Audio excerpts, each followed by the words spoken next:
Praise the Lord. நல்ல நாளை ஆண்டு கொடுத்தக்க நாம் ஸ்தோத்திரம் செய்வோம்.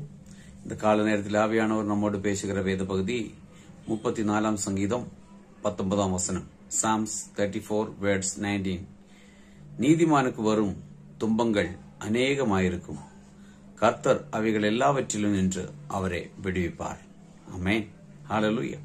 நாம் யோசிக்க வேண்டது, நம் தேவ சமூகத்தில் நீதிமான்களாய் இருக்கிறோமா, உத்தமனாய் இருக்கிறோமா, தேவனுக்கு பிரியமாய் இருக்கிறோமா, தேவன் விரும்புகிறபடி நாம் வாழ்கிறோமா, தேவன் மேல் விசுவாசமாய் இருக்கிறோமோ, பரிசுத்தமாய் இருக்கிறோமா?